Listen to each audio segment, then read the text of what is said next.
everyone. In today's lecture, we are going to discuss about properties of determinants. This is exercise 4.2. There are some basic properties of determinants which help to calculate determinant without expanding. इसमें हमने क्या करना है, without expand means हम उसको expand किए बिना properties का यूज करके डिटर्मिनेंट की वैल्यू कैलकुलेट करेंगे. फर्स्ट प्रॉपर्टी क्या है? What is first property? If each elements of a row or column in a determinant is 0, then the value of determinant is 0. What is first property? If each element of a row or column in a determinant is 0,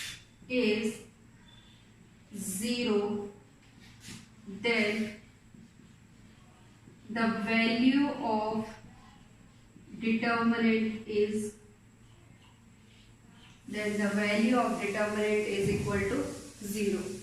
For example, ये property क्या कहती है? अगर किसी भी determinant में आपकी कोई भी एक रो या किसी भी एक कॉलम के सारे एलिमेंट 0 हो जाते हैं, ये है आपका 1 2 3, delta is equal to 1 2 3 4 5 6 0 0 0.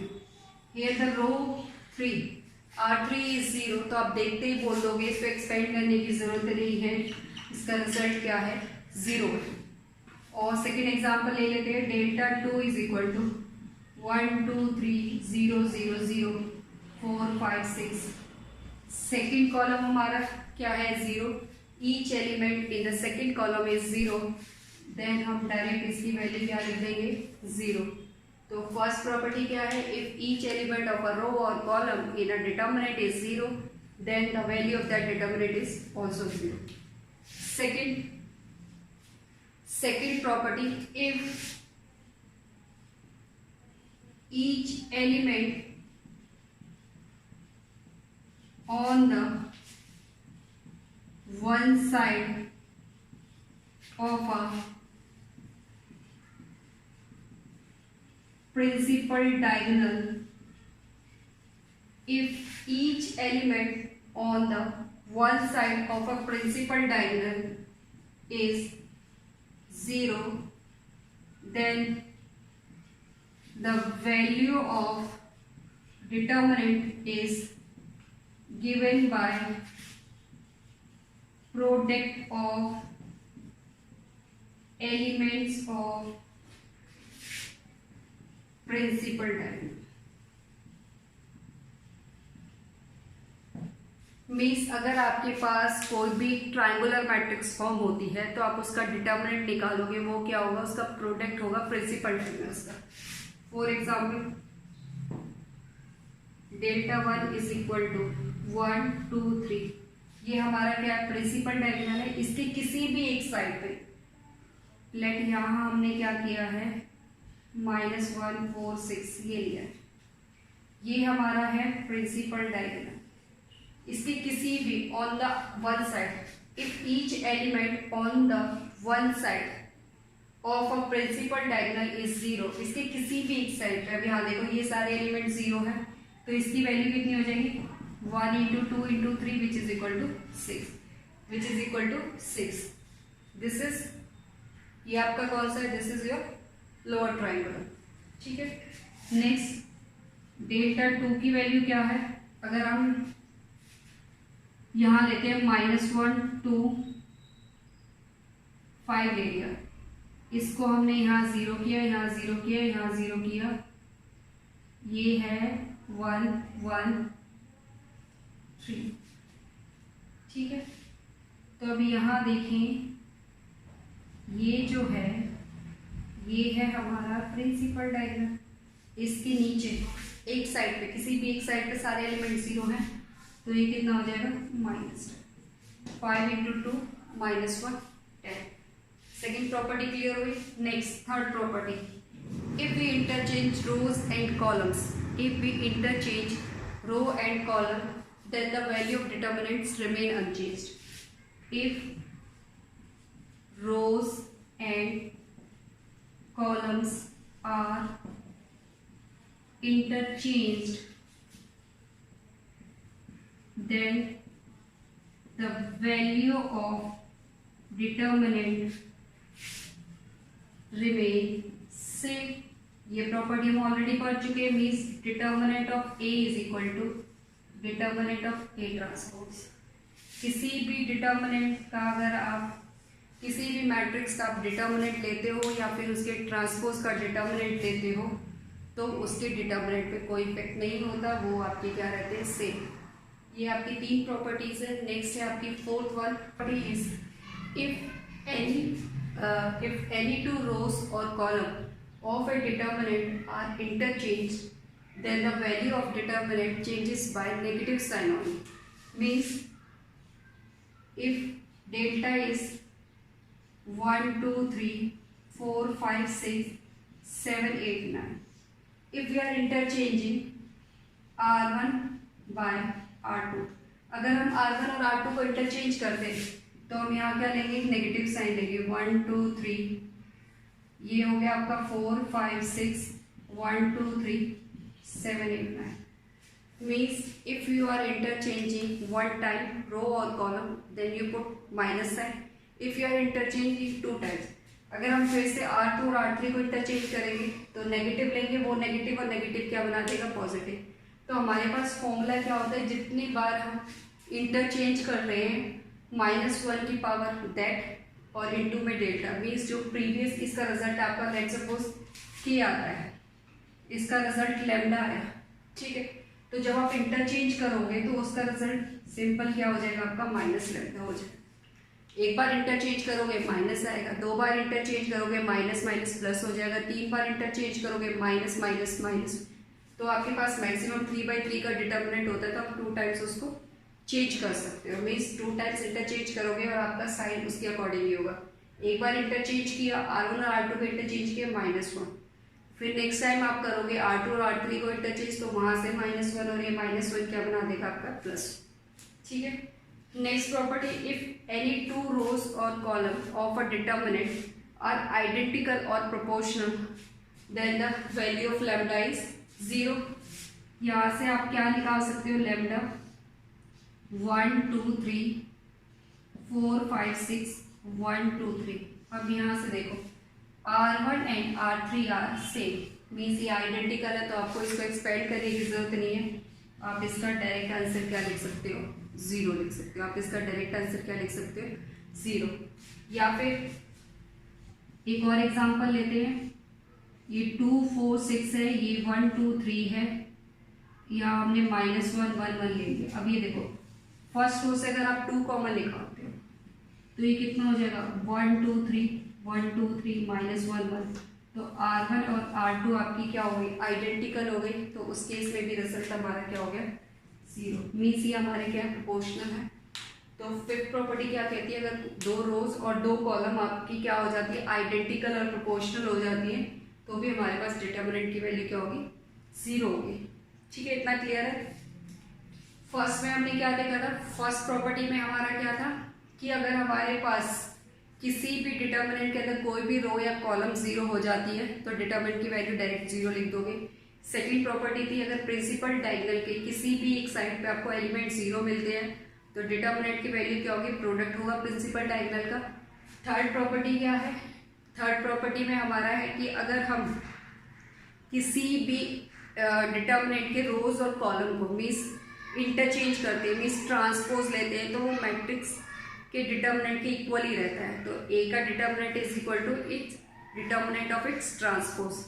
Fourth में हमने क्या देखा, फोर्थ में अगर हमारे पास कोई भी डिटर्मिनेंट है उसके रोज और कॉलम को आप इंटरचेंज कर रहे हो तो आपको एक नेगेटिव साइन लेना पड़ेगा।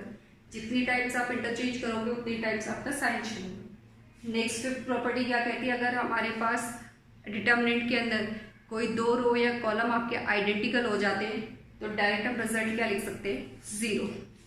Next sixth property is if each element of a row और column of a determinant is multiplied by a scalar which is k, then the value of new determinant is equal to k times the value of original determinant. Means data आपके पास ये है, अगर हम इसी determinant को 2 से multiply कर देते हैं, ये कितना है 2 4 6 1 0 1 -1 2, मतलब एक डिटर्मिनेंट ये है, एक ये इसका स्केलर है, तो आप क्या करोगे 2 इधर से कॉमन निकालोगे 1 2 3 1 0 1 -1 1 2, this is your 2 times of delta हो गया।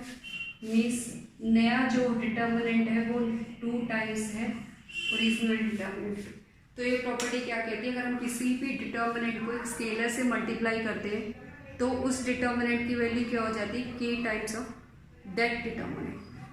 Next, if each element of a row और column of a determinant consists of sum of 2 or more terms, then the determinant can be represented the sum of the 2 or more determinant whose other rows and columns are not altered.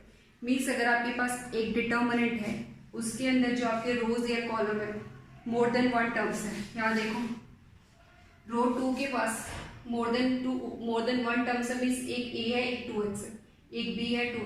तो हम क्या कर सकते हैं, अपने determinant को break कर सकते हैं, मीन्स इसको हम मोर देन 1 टर्म्स में भी लिख सकते हैं। तो इसको ब्रेक करके अगर हम लिखेंगे a b c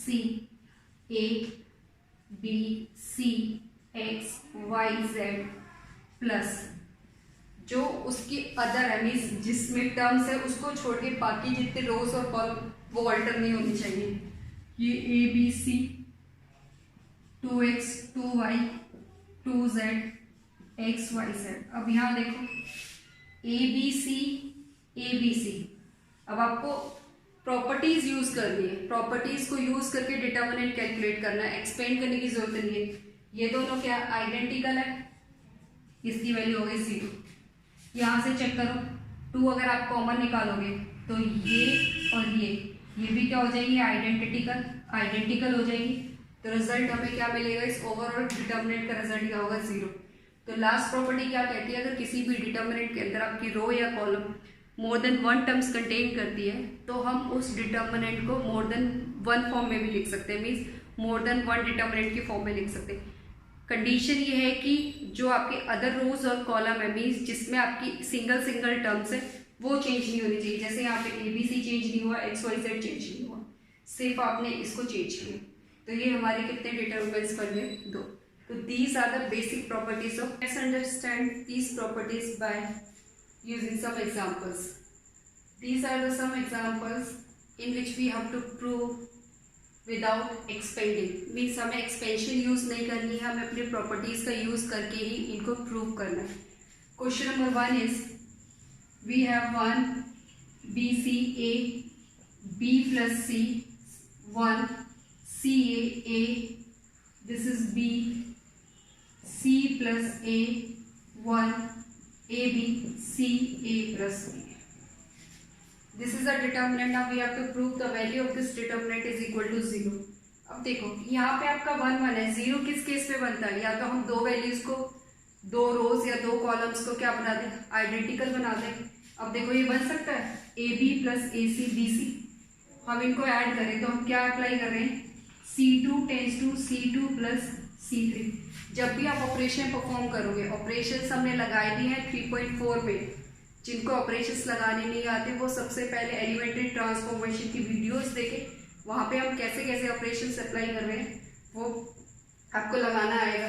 तो जब भी आप ऑपरेशन लगाते हो, लेफ्ट साइड में और राइट साइड में ये दोनों ऑपरेशन आपके क्या होंगे, सेम होंगे। तो ऐड कर दो, बाकी को एज इट इज लिखो 1 1 1। C2 में अप्लाई कर रहे हैं तो इसको हम लिख सकते हैं AB plus AC BC plus BA CA plus CB। ठीक है, अब हमने क्या करना है, C2 और C3 को ऐड करना है, तो ऐड कर दो BC plus AB plus AC CA plus BC plus BA AB plus CA plus CB। Add हो गया। अब यहाँ देखो ये क्या आपका AB plus BC plus CA है, यहाँ से हमने क्या किया 1 1 1 AB plus BC plus CA A B plus B C plus C A, इसको रीअरेंज किया है बस। और ये कितना है हमारा a B plus A C, B C plus b and c A plus C b. Taking common, जब भी आप कॉमन निकालोगे थ्रू आउट सेम होना चाहिए। Taking common A B plus B C plus C A from column two C two, तो हमें क्या मिलेगा A B plus B C plus C A, ये आ गया 1 1 1 1 1 1, A B plus A C, B C plus B A, C A plus C B. These two columns are identical, तो हम क्या बोलेंगे, प्रॉपर्टी क्या लगाइए, इफ टू कॉलम्स और rows are identical then the value of determinant is 0। तो ये आपका क्या हो गया, इक्वल टू 0, यही हमने प्रूव करना था, ये आपका हेज प्रूव हो गया। तो ऐसे क्वेश्चन में बेटा आपको खुद से अपना चेक करना पड़ेगा कि आप ऑपरेशन क्या क्या परफॉर्म कर सकते हो। सारी प्रॉपर्टीज अपने माइंड में रखो, उसके बाद आइडेंटिफाई करो आप इसके अंदर क्या कर सकते हो कि ताकि आप रिजल्ट पे पहुंच सको। ठीक है, next question number 2। Question number 2 क्या कहता है, आपको एक डिटर्मिनेंट गिवन है और उस डिटर्मिनेंट की वैल्यू अगेन आपको क्या लेके आनी है, 0 लेके आनी है। Question number 2 is a minus B, B minus c, c minus a, b minus c, c minus A minus B, C minus A minus b. अब देखो वैल्यू 0 कब हो सकती है, या तो आइडेंटिकल बना दो या किसी भी रो या कॉलम को 0 बना दो। अगर मैं R1 में ऐसे ऐड करो या कैसे भी ऐड करो, अगर आप R1 में R2 और R3 को ऐड करते हो तो क्या मिलेगा, R1 tense to R1 plus R2 plus R3। सिर्फ चेंजेस किस में आए हैं, R1 में। टेकिंग LHS, R1 को चेंज किया है A minus B, B minus C plus C minus A, तीनों रोज को ऐड करोगे, बी माइनस सी माइनस ए माइनस बी, सी माइनस ए minus B, B minus C. बाकी ऐसे चीज रखो, B minus A, C minus A, C minus A minus B, A minus B, B minus.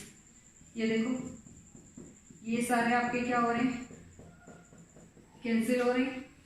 तो ये कितना मिला, 0 0 0, B minus C minus A, C minus A minus B, A minus B, B minus C. If all the elements of any row और column are 0 then the determinant is also 0। ठीक है, ये clear हो गया। तो हमें अपने mind में ये रखना है कि राइट साइड में प्रूफ क्या करना है, उसी के बेसिस पे आप अपनी प्रॉपर्टीज को अप्लाई कर सकते हैं। नेक्स्ट क्वेश्चन 3 में आपको 0 प्रूफ नहीं करना, 1 माइनस एक्स क्यूब का होल स्क्वायर प्रूफ करना है। क्वेश्चन 3 देखो, एक बार क्वेश्चन 3 को देखो और खुद से चेक करो कि आप इसमें क्या ऑपरेशंस अप्लाई कर सकते हैं। Question number 3 is 1 x square 1 x square 1, ये हमें प्रूव करना है 1 माइनस एक्स स्क्वायर का होल क्यूब। LHS लेंगे, टेकिंग LHS, तो आपने LHS लेना है तो यहां लिख देंगे डायरेक्ट टेकिंग LHS। तो अब ये देखो क्या प्रूव करना है, 1 माइनस एक्स क्यूब लाना है। अब ये कैसे आएगा, यहां देखो ये 1 है, ये x है, ये x है। अगर मैं C1 को क्या कर दूं, C3 को x से मल्टीप्लाई कर दूं, C3 को किससे मल्टीप्लाई कर दूं, x से मल्टीप्लाई कर दूं, काम चलेगा मेरा। ये देखो ये कितना हो जाएगा, 1 minus x cube, x square और x। तो ऑपरेशन लगाया C1 tends to C1 minus में x times of C3। Operation check करो, ऑपरेशन क्या लगाया, C1 tends to C1 minus x times of C3। तो ये कितना आ जाएगा, C1 में ऑपरेशन लगा है तो ये 1 इसको x से मल्टीप्लाई करेंगे, x cube, x square minus x square, x minus x, x 1 x square, x square x 1। तो यहाँ से मिला 1 minus x cube 0 0 x 1 x square x 1। अब ये देखो कॉलम 1 से आप क्या कॉमन निकाल सकते हो, 1 minus x cube, 1 minus x cube common निकाला, 1 x x square 0 1 x 0 x square 1। हमें इसका होल स्क्वायर चाहिए। अब देखो क्या कर सकते हैं, ये C2 है, ये आपका क्या है, अगर आप एक्सपेंड भी करते हो, इसको डायरेक्ट एक्सपेंड कर दो। एक्सपेंड कैसे करते हैं, जहां मैक्सिमम जीरोस होते हैं उसी को एक्सपेंड करेंगे, एक्सपेंडिंग C1 को एक्सपेंड करेंगे तो हमें क्या मिलेगा, 1 माइनस एक्स क्यूब ऑलरेडी है, ये कितना हो जाएगा 1 minus x cube, this minus this 1 minus x cube 1 minus x cube का होल स्क्वायर। यही आपने प्रूव करना। This is your question number 3। तो क्वेश्चन नंबर 3 में आपने क्या प्रूव करना था, 1 माइनस एक्स क्यूब का whole square. Next last question is question number 4। Question number 4 is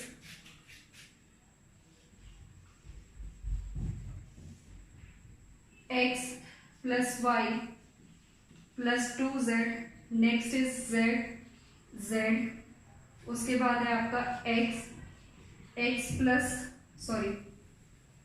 y plus z plus 2x, x y z plus x plus 2y। अब ये आपको प्रूव करना है 2 times x plus y plus z का whole cube. यहाँ देखो अगर हम इसको ऐसे ऐड करते हैं, C1 tends to C1 plus C2 plus C3, देखो अगर आप इसको ऐसे ऐड करते हो तो आपको 3z 2 plus z 4 times z मिलेगा। बाकी x और y में कोई चेंज नहीं है, बट अगर आप इसको कॉलम वाइज ऐड करेंगे तो आपको 2 टाइम्स x और y भी मिलेगा। तो ये कितना हो जाएगा, x plus y plus 2z plus x plus y, 2 common आ गया, x plus y plus z। Similarly यहाँ से z और y आपका क्या हो जाएगा, 2 times x plus y plus z। ऐसे ही हो जाएगा आपका 2 टाइम्स प्लस x, इसलिए मैंने इसको रीअरेंज करके और पहले लिख दिया, x y plus z plus 2x, this is x, this is y, z plus x plus 2y। Common निकालो फर्स्ट से, 2x plus y plus z, taking common 2 into x plus y plus z from column 1, x y plus z plus 2x, x y z plus x plus 2y। अब जब भी आपके पास 1 form होता है तो हम ऑपरेशन उधर ही लगाएंगे। तो हम क्या कर सकते हैं, हम लगा सकते हैं R2 tense to R2 minus R1 और R3। जब भी आप दो ऑपरेशन एक साथ लगाते हैं तो आपने क्या चीज याद रखनी है, ये देखो लेफ्ट और राइट का सेम होना चाहिए, और जिसमें आप ऑपरेशन माइनस या प्लस कर रहे हो वो बेस ऑपरेशन सेम होना चाहिए। मीन्स मैंने R1 को सेम रखा है, R2 और R3 को मैं चेंज कर रही हूँ, मीन्स माइनस प्लस कर रही हूँ R1 से।